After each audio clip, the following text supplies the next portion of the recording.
All right, hey guys.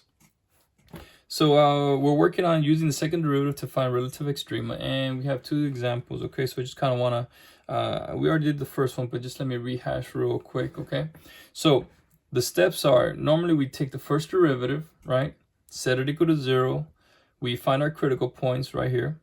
In this case, we found 3x minus 7, x minus 1, and here are the critical points. Normally, right after the first, we're using the first derivative, we would take the number line, right? Use the number line, but we're gonna use the second derivative. So from here, we're gonna use the second derivative, take the second derivative, and then now we're gonna take these points, plug them in here. So what happens? I plug in 1 to the second derivative, I get a -4. That means because it's a negative, it's concave down. What does that mean? That means we have a maximum at x equals 1. At that specific point, we have a max.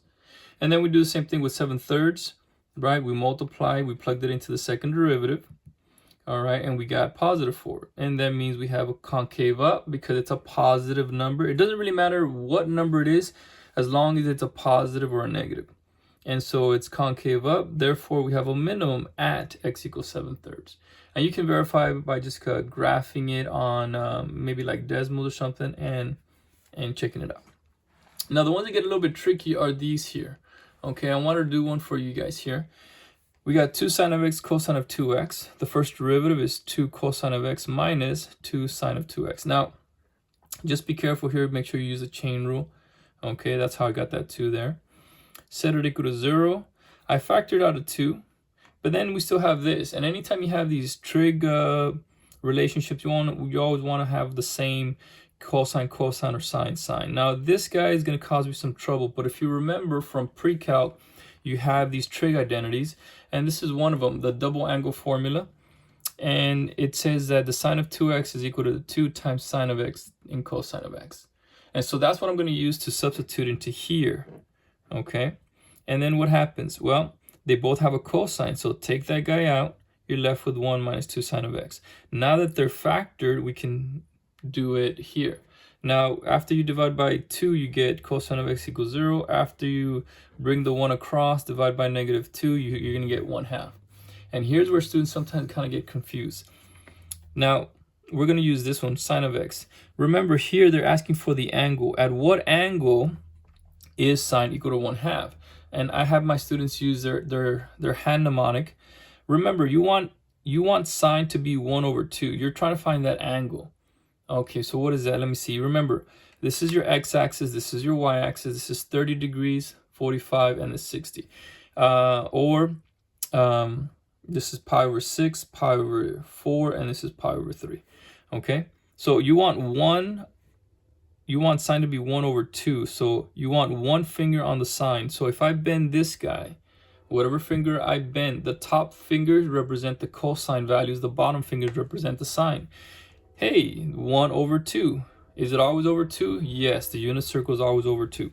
So it's 1/2. And what angle am I bending? What angle is this? That's 30 degrees, absolutely. So that is x equals 30 degrees or pi over 6.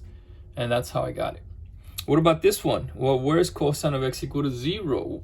Where is cosine 0? We're trying to find the angle. And remember, for this one, you're going to use the unit circle. And remember, this guy is 1, 0. This guy is -1, 0. Up at the top is 0, 1. And at the bottom, we have 0, -1. So remember, where is cosine 0? Well, it's here and here. So you have two answers. So it's at pi over 2, 90 degrees, and it's at 3 pi over 2. So you have two choices, x equals pi over 2, and the other one is x equals 3 pi over 2. So you have 3 critical points to choose from. Now what do we do? Well, remember, we're using the second derivative test. So now we're going to take the second derivative of this guy and go from there. So the second derivative, the derivative of cosine is negative sine, so it's going to give you -2 sine of x. Cover up the constant. The derivative of sine is what? Cosine. Okay, so that's cosine. And then cosine of 2x, but because we have that 2x on the inside, we use the chain rule. So we multiply it times 2, but because we have another 2, it's going to give me negative 4. Just like that. So that's my second derivative.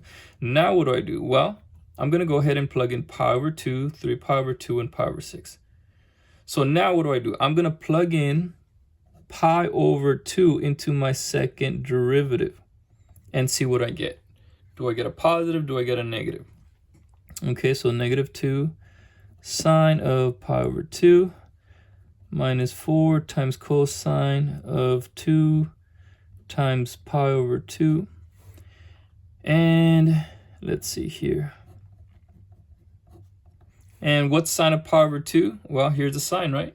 Sine of pi over 2 is 1. So this is negative 2 times 1, which is negative 2. And then these cancel out. Cosine of pi. What's cosine of pi? Well, pi is over here. What's the cosine value? Oh, it's negative 1. So negative 1 times negative 4 is a positive 4. So we end up with what? A positive 2. That means it's a concave up. Therefore, we have a minimum. So at pi over 2, we have a minimum. Okay. Now let's do the same thing with 3 pi over 2. And double prime. Remember, it's a second derivative. That's why it's the second derivative test. So now what do? I plug 3 pi over 2 into where? Into here. So what's sine of 3 pi over 2? Here's my sine. Okay, here's my sine, which is negative 1. So negative 2 times negative 1 is positive 2. All right, what happens when I put 2 times 3 pi over 2? 2 times 3 pi over 2 is the pi over the 2's cancel, so you're left with 3 pi. Cosine of 3 pi.